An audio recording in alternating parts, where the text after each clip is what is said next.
Apakah kehilangan utusan ilahi dari Mahkamah Agung sekarang sebagai imbalan atas kemenangan ini? Atau mundur sementara dan menyelamatkan orang-orang dari Mahkamah Agung tertinggi? Ini adalah pilihan yang sulit. Sebagai ganti kemenangan, mudah untuk mengatakannya. Dengan tidak adanya intervensi dari orang-orang di atas level ksatria, sulit untuk menyelesaikan dilema seperti itu. Bahkan jika semua kartu truf ditekan, masih menjadi masalah untuk memecahkannya. Titik dan komandan. Meskipun setelah menang berpengaruh penting terhadap reputasi Mahkamah Agung, namun pengaruh ini terbatas. Apa yang benar-benar perlu dipertimbangkan adalah berapa banyak Mahkamah Agung akan kehilangan setelah serangan seperti itu, dan seberapa yakin untuk menang. Jelas jauh lebih aman untuk menghentikan serangan, bahkan cukup aman untuk membiarkan Frodro melihat semua yang terjadi di belakangnya. Reputasi Mahkamah Agung rusak, dan legenda tak terkalahkan rusak. Ini sangat merugikan Mahkamah Agung ilahi, terutama ketika jumlah utusan ilahi sudah menggeliat. Begitu mereka kehilangan dominasinya, perubahan seperti apa yang akan terjadi di kota terapung yang telah diperas selama bertahun-tahun, dan akankah ada ksatria? Tingkat. Ada dua hal bagi yang kuat untuk bergabung dengan Mahkamah Agung. Dan begitu pilihannya tidak sesuai dengan harapan Mahkamah Agung, wajar jika semua kesalahan akan ditanggung olehnya sendiri. Pertanyaan ini membuat Frodro berpikir untuk waktu yang lama, lalu dia duduk tegak dan menatap Qin Yichen.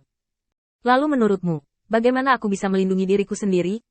Setelah berpikir dengan hati-hati, Frodro menemukan bahwa di antara dua opsi, poin yang paling mirip adalah bahwa dia, yang membuat keputusan, adalah korban terbesar.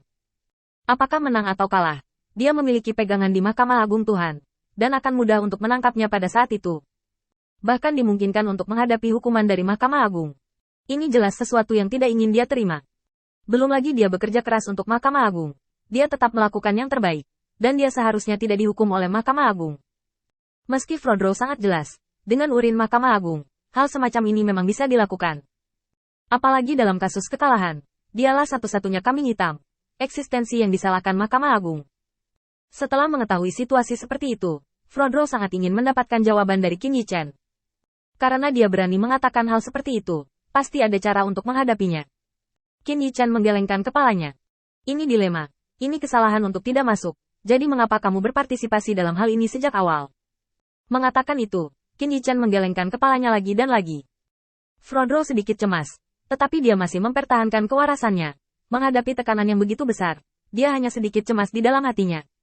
Lalu apa yang harus saya lakukan? Qin Yichen menatap Frodro sekali lagi sebelum berkata. Solusinya sederhana. Kamu hanya perlu aku dan kamu untuk bekerja sama. Kamu hanya perlu menyerahkan masalahnya kepadaku, dan kamu dapat menyelesaikan masalah ini. Lagi pula, aku sudah menjadi pelanggan tetap yang tidak dapat mereka hapus. Dan mereka tidak dapat menurunkannya. Itu normal bahwa Anda tidak dapat menurunkannya. Jika Anda didenda berat untuk ini, itu jelas tidak meyakinkan. Solusi saya sangat sederhana.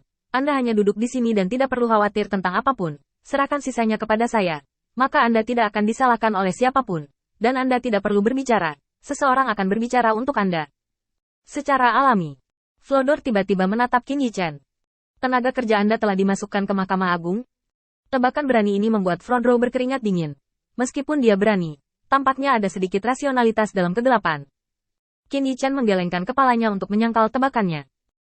Jangan khawatir. Apa yang akan saya lakukan selanjutnya adalah membiarkan bawahan saya menghentikan bawahan Anda. Dan kemudian Joliabes diserang oleh musuh di garis depan dan tidak dapat diserang.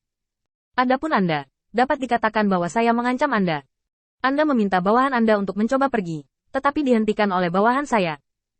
Anda mencoba yang terbaik, dan setelah beberapa jam, Anda menemukan kesempatan untuk pergi, tetapi itu sudah terlambat. Bagaimana menurut Anda? Menghadapi kejujuran Qin Yichen, Frodro sudah sedikit mati rasa. Mungkin ini bukan solusi terbaik, tapi memang solusi termudah yang bisa dia temukan, jika kata-kata Qin Yichen kredibel. Kenapa aku harus mempercayaimu? Qin Yichen menundukkan kepalanya dan terdiam sejenak, lalu dia menatap Frodro. Karena saya tidak ingin pertempuran ini berakhir seperti ini. Saya masih perlu menggunakan waktu ketika Anda dan kota halus Beiyun untuk mengasah bawahan dan orang percaya saya. Mengatakan itu, Qin Yichen meletakkan satu tangan di atas meja dan menatap Frodro dengan mata terbakar. Saya akan bertarung dengan Mahkamah Agung di masa depan, dan saya tidak akan melewatkan kesempatan untuk memahami lawan.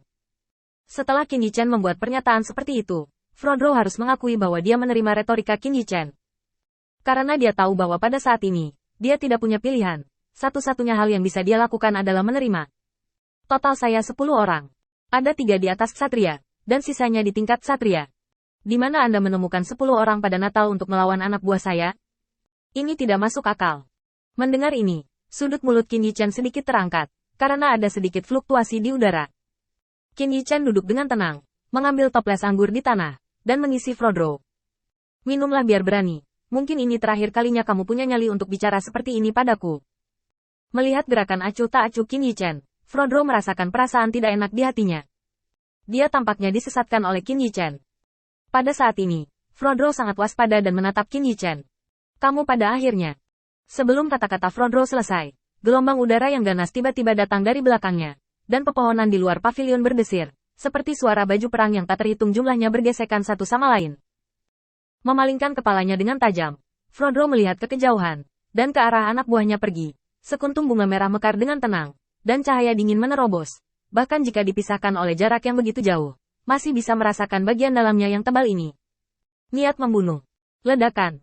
Raungan yang terlambat membangunkan Frodro yang tercengang, seolah memberitahunya bahwa pertempuran telah dimulai tanpa dia sadari.